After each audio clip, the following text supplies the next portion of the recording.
Anna lived in a communal-style apartment with 3 other families occupying 3 other rooms, and shared a kitchen and a bathroom. She, her children, and mother were the only Jewish family as the apartment. Anna had genuinely positive relations with her neighbors. However, after the publication of that ugly article about killer Jewish doctors, the neighbors in the apartment began to openly discuss what pieces of furniture or clothing they would take when Anna with children would be sent to Siberia. These conversations were so casual and matter-of-fact that it was scarier than running from the fascist plane during evacuation. Anna lived in continuous fear for herself and her children. She hoped to save her daughter, at least. Dear Sarah. First of all, I'd like to let you know that Aaron is fine. He moved to Kharkov with his family. He visited me at my job a couple of days ago. He also visited our children, though they were very upset with him. Leah is graduating from vocational school, the same school I'm working at. As you probably know, all the graduates have to work for 3 years at a remote location. Our school sends them to either the far north or the far east. I heard so many bad stories. There are so many men who take advantage of young girls. Leah is very naive and innocent. I'm very scared to let her go, but I have no choice. Sarah, I want to ask the principal to send her to Birobidzhan, and I hope you will watch after her, please. I'm begging you.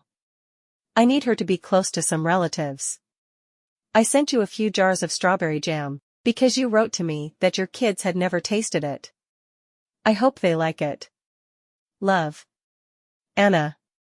Dear Anna, thank you for writing about Aaron. I was worried. He doesn't write often. Thank you for the strawberry. It's so delicious, as usual. You are our savior. I don't know what we would do without you. There are no fruits in our stores. Neither Samuel nor I eat your jam, because we store it for kids. The only sweets they have sometimes are candies from Grandma Riva. She always has candies under her pillow. So, now they would have your jam. Thank you so very much. We are very happy to finally see Leah. She's very beautiful in the picture you sent us. Don't worry about a thing. Daniel just graduated from college. He has free time now and will help her settle down and find a job. He's the best. I can assure you, Leah will be just fine under his supervision. He won't let anybody hurt her. It's too bad you live so far away. Ina is getting married. It would be nice if you could come to her wedding. Do you remember the story about the boy that we found in her room a month ago? You won't believe it. After that, he started to date another girl. He didn't understand that we weren't a family somebody could mess with. Samuel, Daniel, and Anton came to his place and beat him up. Not too hard, but enough that he understood what he had to do. The very next day, we started getting ready for the wedding. So, Anna, don't worry about a thing. Leah is going to be in good hands. My men won't let anybody hurt her. Love. Sarah. The wheels of a train went round and round, clinking familiar rhymes again and again. It took Leah, the FRESH graduate, east, farther and farther away from her home. On the opposite side of the window, the land shaft had not been changed for a long time, displaying the same pattern of blinking trees. The excitement dissolved into time. How many days had she traveled already, sitting or lying on an upper bench in the compartment? It seemed like an eternity. Silent trees glimpsed from the window of a train as memories glimpsed fragments in flashback, but didn't bother too much anymore. Only that first kiss still burned her lips and filled the senses with sweet languor and tenderness. Her cheeks blushed again and again as her eyelashes startled, covering her green eyes. Leah recalled again and again, shutting her eyes tight, as she ran away from him in embarrassment, clumsy and foolish. A bush branch caught on her nylon pantyhose, making a big hole. Mom still doesn't know that I took her pantyhose. Leah sighed with relief. She lifted her head from the pillow and touched her leg, sliding her palm on a smooth nylon of new pantyhose that she bought before her departure. Leah pulled her skirt above her knees, observing her legs. Beautiful, she thought with satisfaction. Her legs were always a subject of her concern. No scars. Leah turned over on her stomach, arranged pillow under her head, and glared through the window again. If trees had memories, they would recognize those green eyes that gazed at them over again. Mom said that Anton and Birobijan swelled from starvation too, but only after the war, and that Aunt Sarah sent Anton to the street to beg for food or money, and he was so cute that people couldn't resist and gave him all they could. It's hard to believe. It's so embarrassing. I starved too, but I never stood at the corner of the street begging for food. Well, there were no streets there, we were in an empty field. Would I beg for food if it happened to us in the city? I don't know. He was about 3 years old. So, now he is probably 8, no, 11. Alexandra would be also the same age, if Fritz hadn't drowned her in a well. She was such a sweet little baby. Her cheeks were like freshly made buns, and blonde curls were all around her head. She was a picture-perfect little girl, and Jane, and Beria, and Aunt Fega. Fritz drowned them all. I can't believe that God punished them because Jane fed pigeons with white bread. Grandma said so many times that God punishes us for our sins the way that we do not even know that all our misfortunes come to us as a punishment from God. So, maybe he punished Jane and her entire family. Only, why did he punish Alexandra? Why didn't he have pity on her? She was so little and saintly. She was such a precious girl. Oh God. Mom always says, with our Jewish fate? But some in our family survived. 15 were killed, and 13 survived. Other families don't even have this. Yes, 13 if I don't count Dad. With Dad, there are 14 survivors. I don't even know if I have to count him in. He didn't live with us anyway. He just came to us after the war for a visit. He didn't bring any trophies, like everybody else. He didn't even bring food. So, instead of helping us, he ate food that Mom bought on her salary. Boris didn't grow up during the war. He needed food so badly, and Dad came and turned our life upside down. He only upset Mom and Grandma and left us to this ugly. Yeah, my mom is older, but she's much prettier than her. He went to prison for 2 years. What a shame. Who knows that he just wanted to cross the border? Nobody. Everybody thinks that he is a criminal. And then, he came back and started to make his stupid rules. Mom never hurt us. Never. I still can't believe that he tied me to the bed and beat me with a belt. Why? What for? For not eating up a bowl of soup. This is ridiculous. I never threw away food. I just left it for Grandma. I knew she would eat after me, as usual. If he lived with us, he would know that. He beat up Boris too. He is just a little boy. I'll never forgive him for this. Ever. Thank God he left us. We are better off without him. And regardless, I'm lucky anyway. So many years have gone by, and I still can't get into my heart that Jane, and Beria, and Alexandra, and Gregory, and Ada were all killed in the war. It feels like they live someplace else, and just never invite me. I miss them so very much. Leah wiped a tear on her cheek. So, what am I complaining about? Big deal, he beat me with a belt. If they were alive, they wouldn't have a father either. Uncle Model and Uncle David were killed, and Mir was killed too, and his wife Olga with a baby, was strangled at a tractor plant. How barbarian. It's impossible to understand and accept. I don't even know if it was a boy or a girl. And Hannah died too, because of an abortion. I don't believe the gossip that she slept with Germans. No way. Hannah? Not in a million years. She would never do anything like that. As Mom said, most likely she was raped. The sky turned pale gray and cold, and then the clouds gathered up and showered down. Leah watched as raindrops slid down the window. These drops are so big and they slide down diagonally, like the lice on Grandma's back during evacuation. Now my whole body is itching. Why do I always remember those nasty things? Leah turned over, scratching her body, and glanced down. On the lower bench, passengers smoked and played cards. She turned over again to face the wall, pulling the blanket and rearranging it to make it comfortable. The window reflected faded blotches on the wall.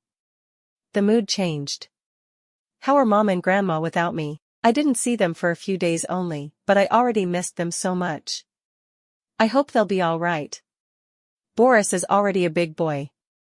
He is spoiled a little. Ah. It's so bad that they sent us to different places. I had so many friends, and I don't have them anymore. It's so sad.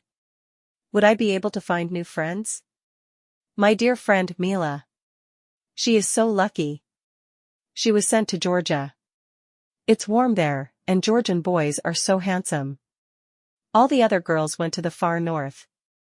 It's terrible there. People say that the snow never melts there, and that all the men there always drink to keep themselves warm. It's terrible. Thanks to God that Mom talked the director into sending me to the Far East, to Aunt Sarah. It's better to be with relatives. Also, there is Daniel there. He is so handsome in that picture. I wonder if he has a girlfriend? Probably he does. And who am I to dream about him? He has a college degree. And all I have is this vocational school diploma. Well, maybe he has some friends.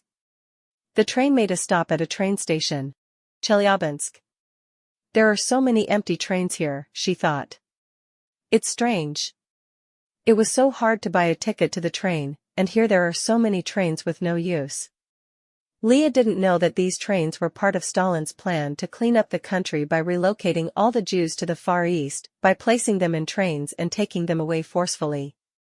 The Jewish Autonomous District wasn't ready to accept the entire Jewish population of the western part of Russia. To solve this minor inconvenience, Stalin ordered the construction of massive prison camps in Kazakhstan and Siberia to receive millions of Jews, as well as organized gangs that were given orders to stop the trains with Jews and murder the elderly, the more the better. The gangs were ready for action, the trains were ready to be loaded with people. Leah didn't know that she might never see her mother and brother again. And what is happening over there? A group of people gathered under a big radio at the train station. They were listening, but Leah couldn't hear what it said. It was obvious that something was seriously wrong. Oh. No. Not another war. Leah thought with distress. She opened a window and heard clearly. Today, on March 5th of 1953, the General Secretary of the Soviet Union, Comrade Stalin, died. Leah was shocked, but somehow deep inside she felt relief. She got scared of her own feelings, and forced herself to cry as everybody else did. The train stood at the station for a few hours, and then continued its journey. At first, the passengers cried, but then returned back to their reality, and as the train ran east, they drank vodka, smoked, and played cards all over again. Maybe they will change the rules and I could come back home earlier. That would be nice. Then, I don't have to look for a boyfriend. I have my Boris. I love him. I'll work in the Far East for as long as they require, and then I'll come back home and we'll get married, if he doesn't marry somebody else. I didn't see him after he kissed me. I'm such a fool. Why did I run away? I wish he ran after me, but he didn't. And he never came to me. Well, it doesn't matter. He kissed me, meaning that he loves me, and I'll be faithful to him for the rest of my life. I'll write him a letter when I arrive to Birobidzhan. All right, hello my dear Boris. No, it doesn't sound right. Hello my darling. No, it's too much. I'll just write, hello Boris. It sounds too official. What if I make too many grammar mistakes? It would be very embarrassing. So, what would I do? How do I tell him that I love him? Maybe he would write me first? Maybe he is already looking for me, and my mom already gave him my new address, and he already wrote a letter to me. Hello my dear, I can't believe you left, never saying goodbye, my God. 3 years. It's an eternity. I'll be 21 in 3 years. I'll be an old maid if I don't get married till then. They say that there is a military installment there. Maybe I'll meet an officer there, and he'll look like Alain Delon. Oh my God. His eyes are so pretty, and intense, and piercing. He is so gorgeous. Leah took a deep breath and looked down at the passengers on the other bench. Nobody will notice. I'll be very careful. Her hand moved into the blouse opening and squeezed her breast. Her fingers ran around the nipple, sending familiar electrical impulses all over her body. The palm slid down, circling her stomach under the elastic of underwear, to vagina. Her fingers were sliding up and down fast over her wet flesh, to fill the body with energy. She closed her green eyes, and fragments of a love scene from her favorite movie flashed into her mind.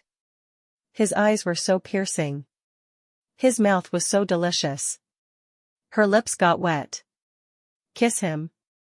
Sense him. Touch him. Please him. Breathe. A little more, more. Just a little more. Leah gasped for air, and then exhaled unnaturally slowly and silently. God forbid somebody notices. Her fast heartbeat echoed in her head as she gasped for air again. It felt as her body turned into a stone for a glimpse of a second that seemed like eternity. Oh. God. Don't let them notice. Just a little more. Here it comes. More. Her trembling eyelashes covered her clouded eyes as ecstasy stopped her breathing. An exploding orgasm shook the numb body, blessing it with incredible sensation. Leah bent her back, opened wide her wet lips, and agonizingly, slowly, and soundlessly renewed breathing. Don't let them notice. Her temple still beat a blissful rhyme, and the last tremor had passed as her fingers moved slowly up on her stomach, leaving a wet trace of flesh. That was the last time. I'll never ever do it again. Leah lied to herself shamefully. She turned over and looked down at the passengers. Thanks God. Nobody noticed. It's probably some kind of a sickness. What is wrong with me? I can't even ask anybody about all this. It's so embarrassing. Maybe when I marry somebody it would go away. I wish it would go away.